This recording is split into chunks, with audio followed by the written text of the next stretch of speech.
안녕하세요. 오늘은 6월 17일 수요일입니다. 오늘의 말씀 함께 묵상하도록 하겠습니다. 본문은 고린도전서 11장 2절에서 16절까지 제목은 예배의 질서에 관하여입니다. 너희가 모든 일에 나를 기억하고 또 내가 너희에게 전하여 준 대로 그 전통을 너희가 지킴으로 너희를 칭찬하노라. 그러나 나는 너희가 알기를 원하노니 각 남자의 머리는 그리스도요 여자의 머리는 남자요 그리스도의 머리는 하나님이시라. 무릇 남자로서 머리에 무엇을 쓰고 기도나 예언을 하는 자는 그 머리를 욕되게 하는 것이요 무릇 여자로서 머리에 쓴 것을 벗고 기도나 예언을 하는 자는 그 머리를 욕되게 하는 것이니 이는 머리를 미인 것과 다름이 없습니다. 만일 여자가 머리를 가리지 않거든 깎을 것이요 만일 깎거나 미는 것이 여자에게 부끄러움이 되거든 가릴지니라.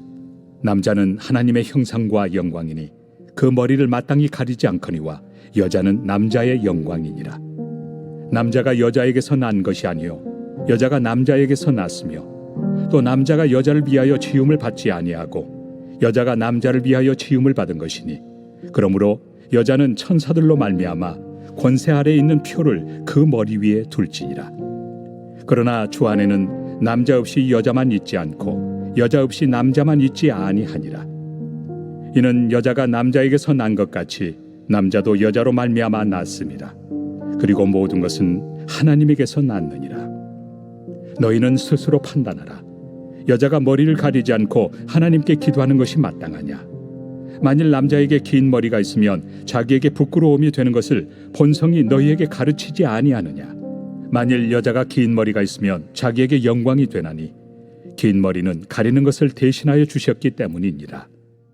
바울은 복음의 전통을 잘 지키는 고린도 교회를 칭찬하며 창조 질서에 입각한 머리됨의 원리를 가르칩니다. 하나님, 그리스도, 남자, 여자로 이어지는 이 질서는 존재의 우열이 아니라 창조의 목적과 질서를 의미합니다.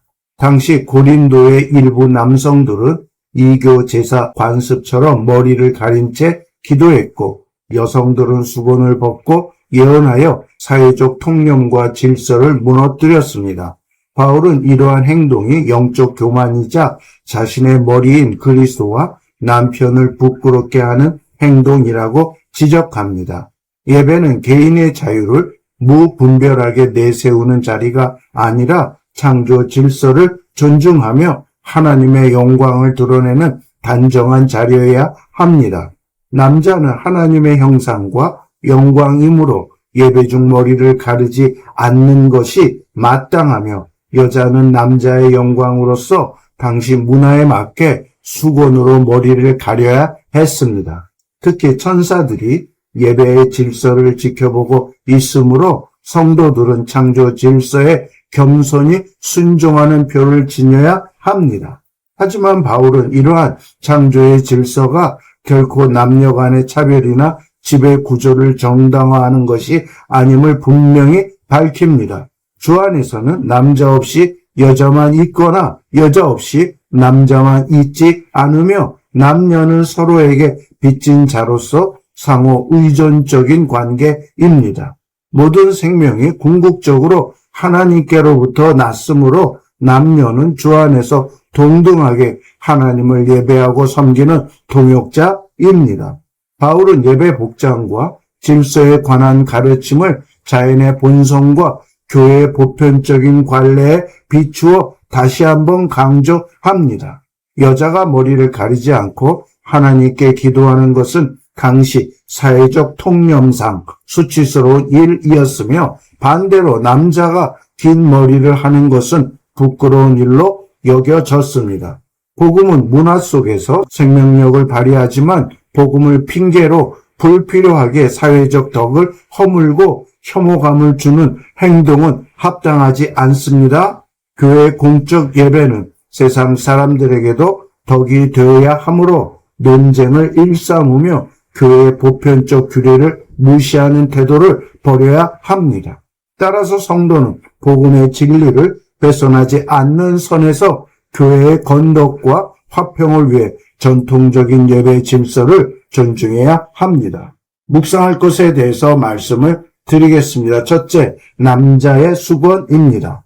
남자의 머리는 그리스도이기에 남자가 머리를 가리는 것은 영광이신 그리스도를 가리는 행위가 됩니다. 신앙 안에서 우리는 자신의 권리나 자유를 앞세우기보다 나의 주인이신 예수 그리스도의 영광만을 온전히 드러내야 합니다. 묵상할 것 두 번째는 여자의 수건입니다. 여성들도 남자들과 똑같이 예배 때 기도하고 예언할 수 있었지만 교회의 덕을 위해 사회적 통념을 따라 수건을 썼습니다.